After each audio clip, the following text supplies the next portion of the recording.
Et bonjour YouTube, c'est Daimon. Je suis aujourd'hui en compagnie de Lina qui remplace avantageusement, dirons-nous, Tony, histoire de le rendre un petit peu jaloux. Comment ça va, Lina? Ça va. Un peu On v- malade, mais ça va. Un petit peu malade toi aussi, ouais, c'est là. Bah justement, comme Tony, mais lui un petit peu plus que toi. Et Ah, moi, ça, c'est pas de fièvre, pas de mal de tête, c'est juste la gorge. C'est un d'accord, petit. bah écoute, ça ne s'entend pas, pour le moment en tout cas. Petit rattrapage parce que sur The Boys, on vous avait fait les 5 premiers épisodes et on n'a pas fait Herogasm, l'épisode 6, ainsi que le 7ème qui est sorti hier. Tu me disais du coup, Lina, qu'il était sorti hier à 23h. Donc on fait un rattrapage, on va faire les deux. Bon, je le redécouperai tout de même.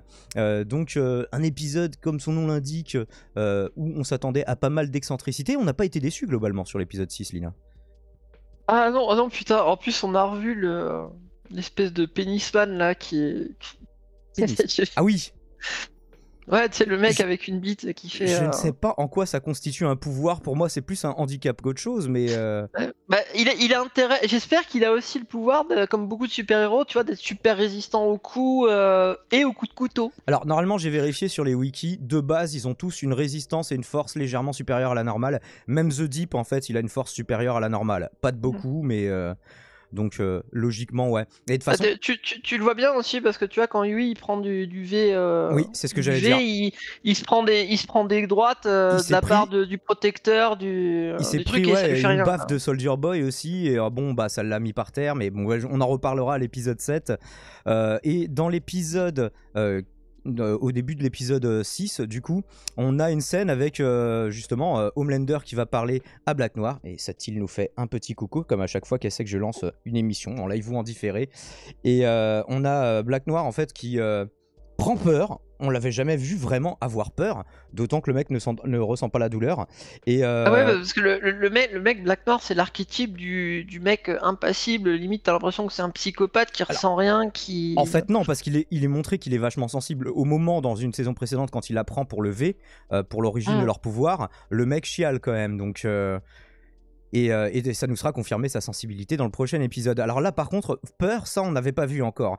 Et au début, j'avais pas compris ce qui se passait. Pourquoi le mec se mutilait le bras, en extrayait du métal pour le filer à quelqu'un. Et en fait, il a simplement enlevé son tracker. Alors, il aurait pu ne pas le faire devant des témoins, le faire en loose day, planquer la puce quelque Oh non, part. moi, justement j'ai adoré tu vois l'arrêt sur écran, la meuf dans l'ascenseur qui est terrorisée, elle est en train de se dire je vais mourir, Non, et mais là, puis c'est là du gore il pour du lui gore, Lina. il lui tend le petit tracker comme ça, il lui pose dans la main.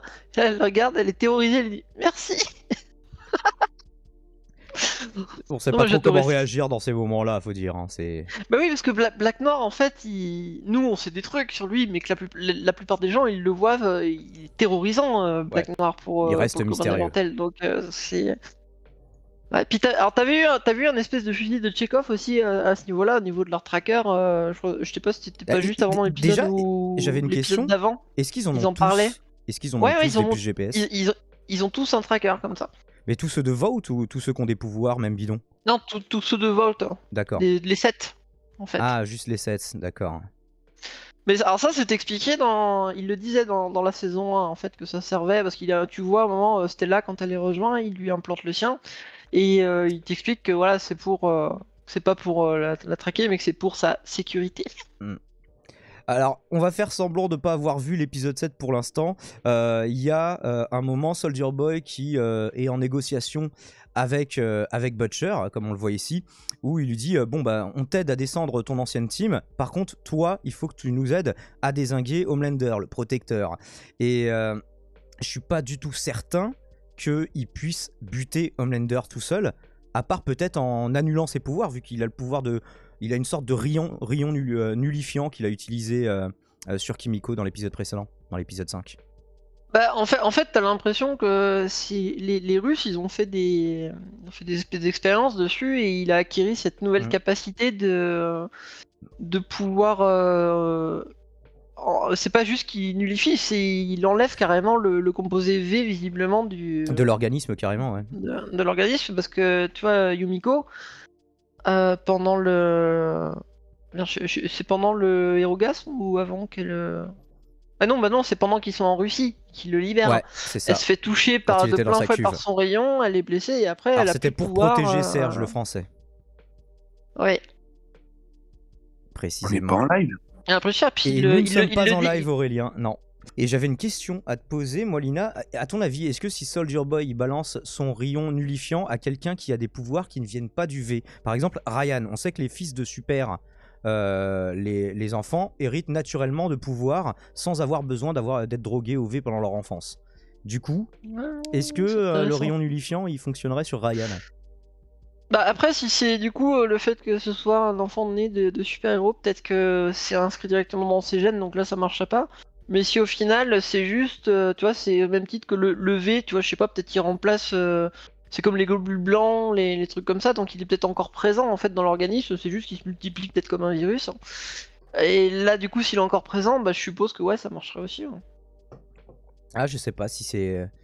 Je pense C'est pas que. c'est juste qu'on sait pas trop comment ça marche à ce Je niveau-là. pense pas que le V il passe dans le sperme, puis dans l'organisme de la mère, puis dans le. On aurait vu Becca, elle aurait eu des effets secondaires de ça, non? Bah, je sais pas, non, moi je te dis juste que c'est un truc que se met après ça modifie ton corps et ton organisme peut-être se met à le sécréter de façon régulière, comme il fabrique des plaquettes, des globules blancs, des globules rouges. Alors visiblement le V c'est dans le sang, hein, donc. Ouais, bah oui, c'est pour ça que je dis ça. Donc je ne sais pas, mais écoutez, c'était l'instant théorie. On verra bien. Et j'ai même normalement un jingle pour ça. J'ai explication. Et ben on aura tenté de faire une explication. À 12h39, ouais, j'avais noté un timer parce que ça t'il passe pendant ce temps-là. J'avais noté un timer, c'est Homelander qui semble sincèrement, véritablement, il joue pas la comédie pour une fois, affecté par la défection de Black Noir. On voit qu'il a du mal à l'envisager, quoi. Il secoue la tête, genre non, c'est pas possible, pas lui, c'est lui le plus fidèle des fidèles. Alors il est fidèle, non pas véritablement à...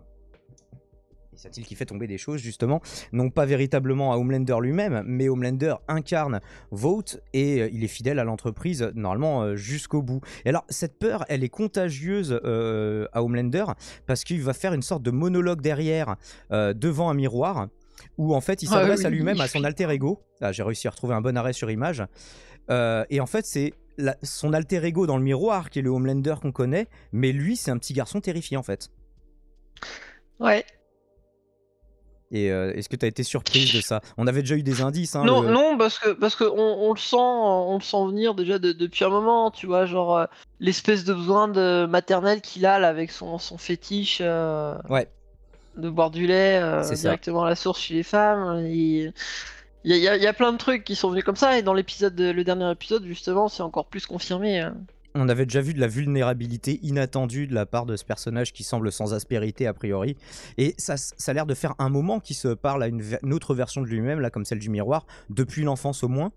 Sachant que les deux Homelander ont des personnalités différentes, on se demande s'ils souffrent pas de sortes de troubles dissociatifs, quoi. Ce qui viendrait rajouter en plus de psychopathe, égocentrique, maniaque.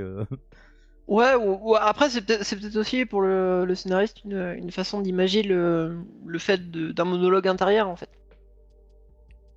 Ouais, non mais bon, comme c'est vraiment suggéré, je sais plus, alors j'ai pas noté le dialogue exactement, mais c'est suggéré que ce dialogue intérieur et cette double personnalité, c'est depuis des années. Et c'est pas une façon de... C'est pas une introspection qui est très très logique, quoi. Tu sais, tu pourrais le voir de plein d'autres façons. Alors après, peut-être que c'est juste une façon de le représenter visuellement, mais pour moi, ça semble surtout suggérer sa folie. Je ne sais pas ce que tu en penses. On verra bien. Bah, de toute façon, est-ce que c'est être conspirationniste que de dire il va finir par partir en couille, et pas qu'un peu à ce niveau-là, Homelander. Il va plus en plus vers la folie, et quand tu sais le pouvoir qu'il a, ça risque d'être... ça peut partir en sucette. En parlant de personnes qui ont beaucoup de pouvoir et qui sont pas tout à fait adaptées à ce monde, on voit que voilà, ça fait plusieurs décennies que Soldier Boy était en retrait et il n'arrive pas tellement à comprendre le monde moderne. Le syndrome Captain America. Ouais. Où il a l'impression que voilà, tous les mecs sont des fragiles, il comprend pas ce qui se passe. Ouais, Bill Cosby, ça c'était un vrai mec, ça. Et tu vois que Hugh, il sait pas par où commencer en fait. J'ai beaucoup aimé le malaise de Hugh et, à ce niveau-là, parce que lui, du coup, il est au courant de ce qui s'est passé avec Bill Cosby, de ce qu'il a fait. Ah, il a manqué pas mal d'épisodes du coup. Mais c'est pas mal, tu vois, c'est justement la propension de The Boys à se moquer des deux côtés et là à se moquer du côté macho à l'ancienne, un peu rustre quand même, de Soldier Boy, même si on avait déjà eu pas mal d'indices, mais là le voir se confronter au monde d'aujourd'hui, c'est plutôt pas mal. Moi j'adore. C'est vraiment. T'as l'impression. D'ailleurs, tu vois, je me souviens, j'ai regardé dans tes précédentes séries sur The Boys avec Tony. À un moment, Tony il dit c'est un petit côté South Park. Ouais. The Boys. Moi je trouve complètement, ouais. Et je sais pas si t'as vu, depuis en plus, là, les 2 ou 3 derniers épisodes, ils mettent un disclaimer avant que ça commence, qui est un peu. Alors je sais plus ce qu'il dit actuellement, mais il y a une phrase qui ressemble à celle de South Park en disant notre truc c'est tellement vulgaire, tellement trash que non seulement c'est pas fait pour les enfants, mais ça devrait être interdit à tout public. Quoi. Ouais, vous devriez pas être en train de le regarder en fait, quoi. Mais ils l'ont fait que sur un épisode, mais ouais, effectivement, ça m'avait. Maintenant que tu me le dis, ça m'avait pas interpellé, mais bonne remarque. Les deux ou trois derniers épisodes, ça y est. Parce que South Park, ils le font systématiquement depuis le début, il me semble. Oui. Oui, ça faisait partie du gag. Effectivement. Ensuite, on a Nina qui a capturé Serge, Kimiko et alors Chéri, il l'appelle Chéri tout le temps, mais je sais pas si elle a un vrai prénom ou si c'est simplement un surnom. Et elle lui donne une alternative pas très cool. De toute façon, quelqu'un va mourir, donc est-ce que c'est Kimiko ou Chéri qui va mourir et c'est toi qui vas devoir choisir.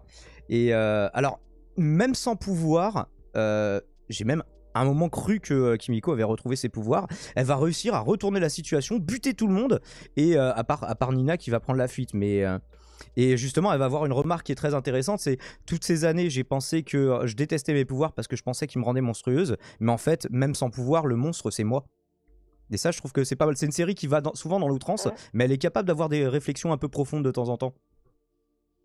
Ouais, puis après, le fait qu'elle réussisse à se battre quand même, faut pas oublier que quand t'as été à te défendre au corps à corps et à te battre toute ta vie en mode tu risques rien, bah tu peux tenter des trucs, tu vois. Si t'as pas peur de te blesser, t'as pas peur d'aller cogner, sachant qu'il y aura pas de retour de bâton très dramatique. Donc là, je pense que c'est. Là, elle va se faire amocher quand même. À mon avis, c'est juste que l'homme de main, il était. Ouais, mais t'as vu la gueule de l'autre en face? Oui, mais ce que je veux dire, c'est qu'il y a un moment où elle se fait carrément bien tabasser, et je me disais qu'elle avait récupéré ses pouvoirs parce que je me dis c'est impossible qu'elle survive à ça en fait.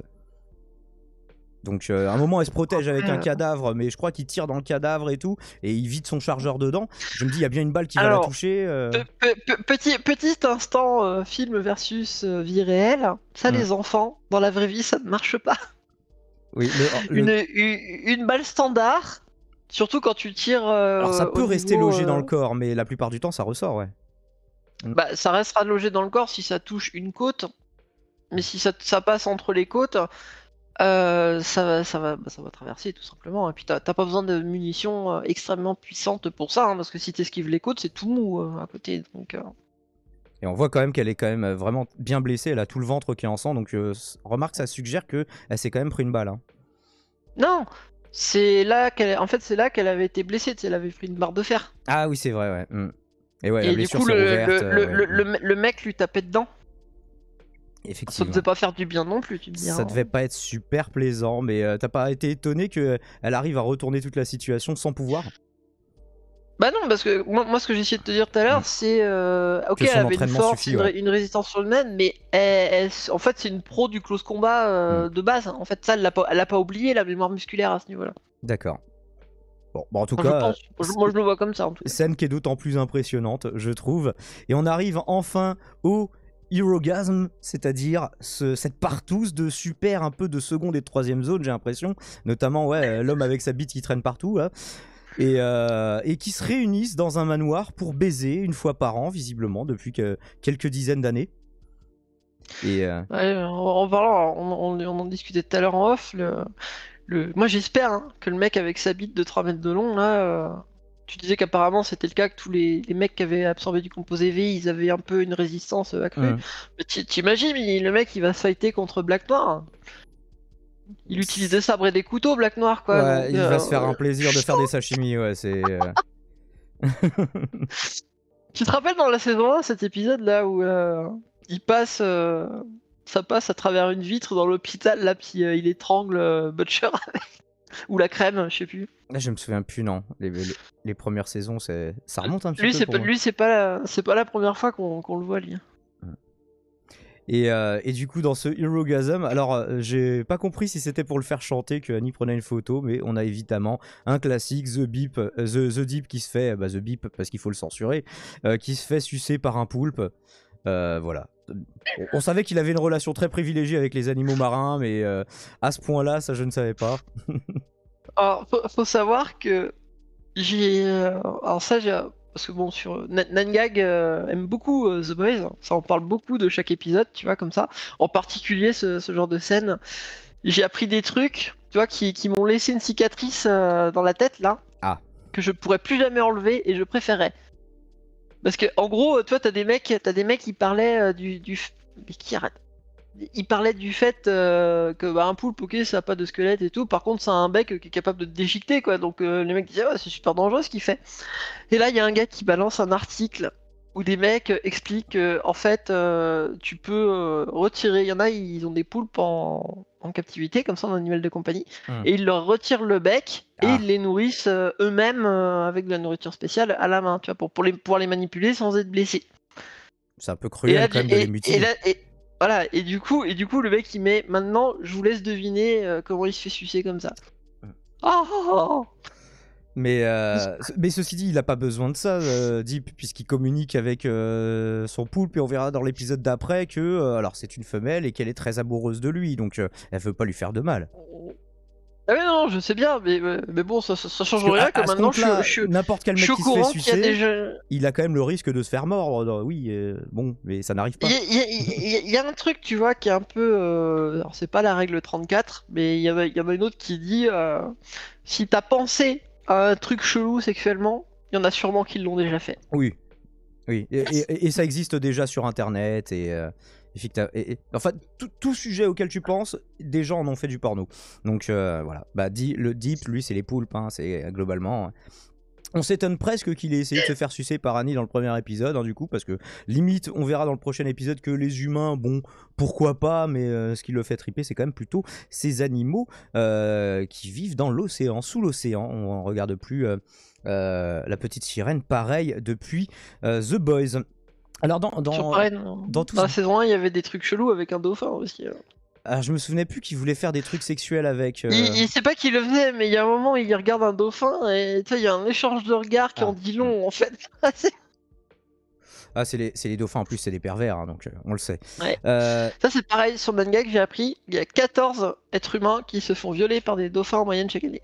Bah oui, non, ça c'est. Enfin, je sais pas pour le chiffre, mais en tout cas, c'est quelque chose qui est assez connu. Est-ce que c'est pas beaucoup hein, quand tu vois un certain incident, mais c'est voilà, moi les parcs aquatiques, vous ne les verrez plus pareil, interdit aux moins de 18. Enfin bref, toujours dans cette partouze géante, on a en plein milieu Yui, je me demande s'il est pas un petit peu défoncé au V24 ou s'il est grisé par le fait d'en avoir pris. Et il voit A-Train, en plus son pouvoir est assez similaire, quelque part c'est ironique qu'il se retrouve avec un pouvoir assez similaire au sien. Oui, alors ça vous en aviez discuté avec Tony. Lui c'est la téléportation, c'est pas la super vitesse. Pas ça. Lui c'est pas de la vitesse, il se téléporte vraiment en fait. Mais par contre il se téléporte sans ses vêtements, donc ça c'est un peu nul. Enfin bref, on aura l'occasion d'en reparler. Et tout comme vous disiez aussi, Butcher, il est un peu similaire à Homelander. Et en final, Butcher, il a des pouvoirs plus similaires à ceux de Stella en fait. Super résistant, super fort, ses yeux laser. Ouais.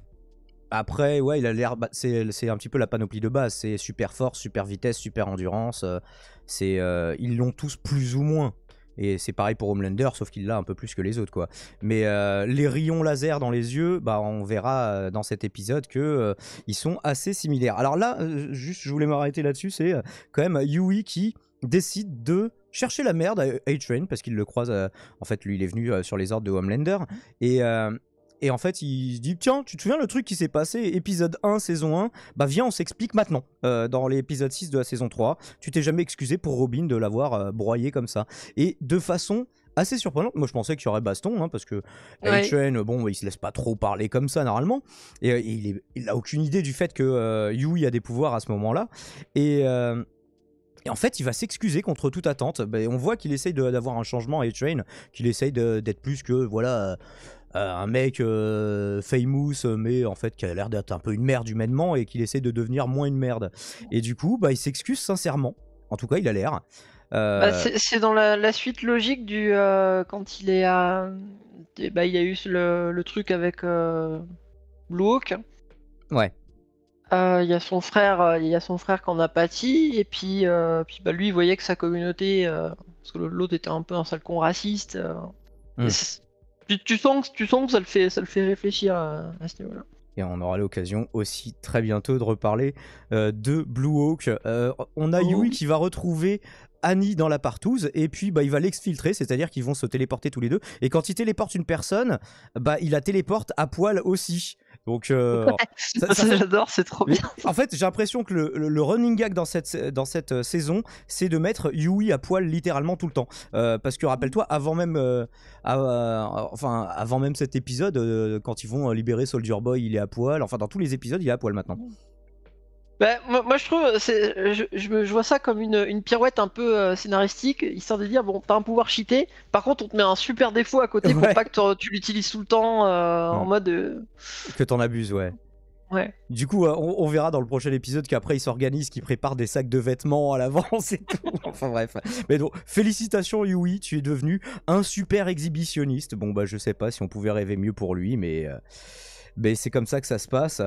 Et du coup, voilà, la tournure que va prendre le Herogasm va être un petit peu vénère, puisque comme on pouvait s'y attendre, alors lui il était venu pour les jumeaux TNT qui... alors j'ai pas très bien compris parce qu'il a pas fait encore de rayon nullifiant, mais ils essaient de faire leur pouvoir et ça marche pas.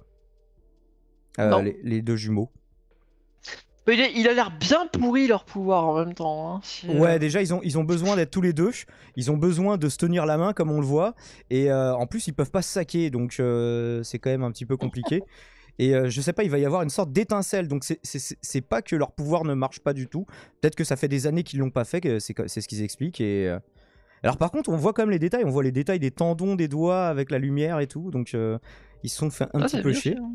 Mais et alors Soldier Boy, comme on pouvait s'y attendre, il se vénère et puis il fait exploser toute la baraque. On lui avait dit ouais voilà, fais des frappes chirurgicales, il a dit oui t'inquiète. Ça valait bien le coup de faire du repérage pendant une demi-heure dans l'épisode pour que finalement il bute tout le monde. Enfin, il bute tout le monde. Je pense que ça lui a rappelé, parce qu'apparemment il a un espèce de syndrome de stress post-traumatique envers son équipe et le fait qu'il l'ait trahi. Et je pense surtout que du coup, ce qu'il a subi en Russie, j'ai l'impression. Mais à chaque fois, c'est un espèce de choc émotionnel comme ça qui déclenche ce truc. Il a pas l'air de le contrôler vraiment en fait. Non, il le contrôle pas. D'ailleurs, il le suggère Butcher dans le prochain épisode, mais on en reparlera à ce moment-là.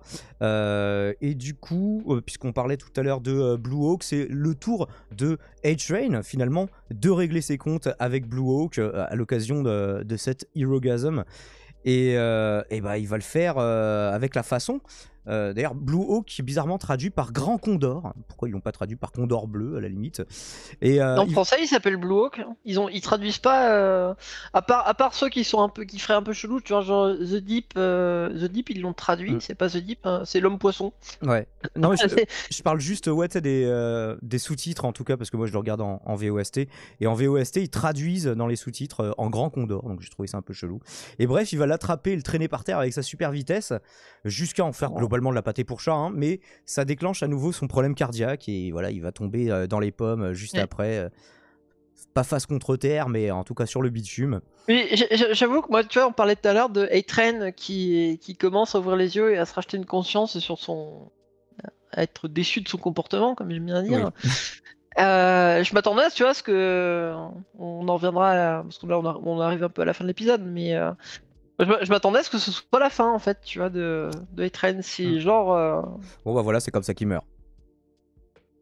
Et on verra qu'il y aura un beau retournement par rapport à ça dans l'épisode prochain. Mais voilà, on le garde pour l'épisode prochain, pour les gens qui veulent regarder ça dans l'ordre. Et on a enfin le truc qu'on attend depuis super longtemps. On a Homelander, Butcher, Soldier Boy réunis dans la pièce. Le plan est plutôt classe, même si bon bah voilà c'est dans une maison en ruine parce qu'il a tout fait sauter l'autre connard. Mais l'entrée de Homelander met un petit coup de pression, je trouve. Même si bah tu attends à ce qu'il le fasse puisque tout te tease un petit peu ce moment-là. Et Homelander affiche sa confiance parce que Soldier Boy lui dit ouais non mais en fait mec c'est bon t'es juste une pâle copie, une imitation, et il lui dit I'm the upgrade, moi je suis la version améliorée.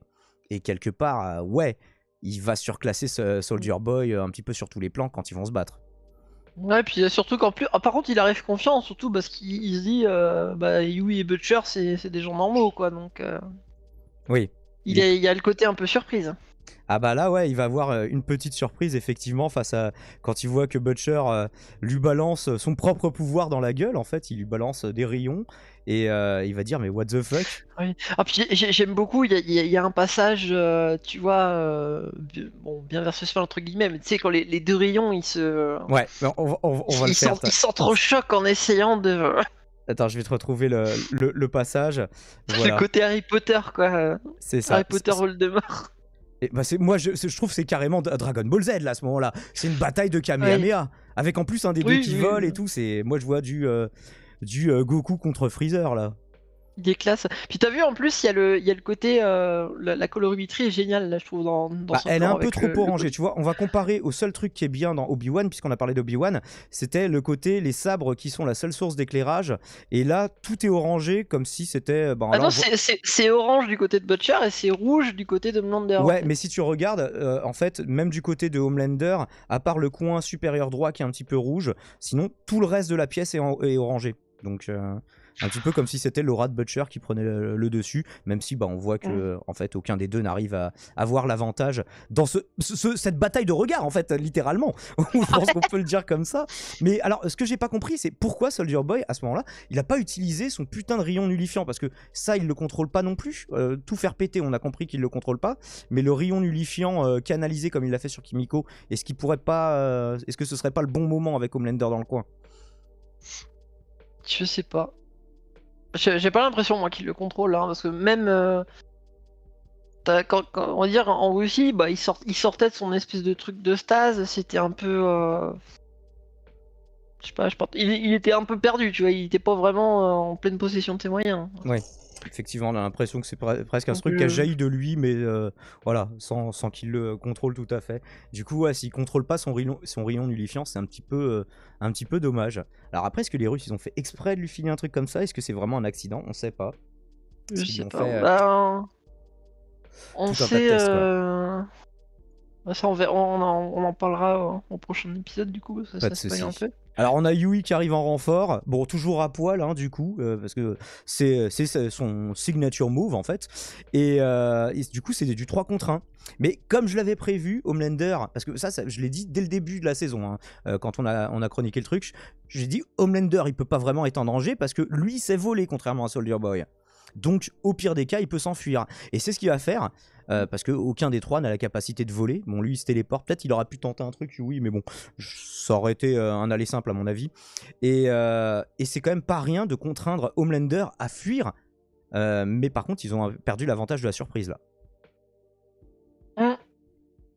Bah après il y a un côté je pense aussi guerre psychologique, parce que tu vois bien quand même à la fin que Homelander il est affecté, il est surpris, il a pris un bleu.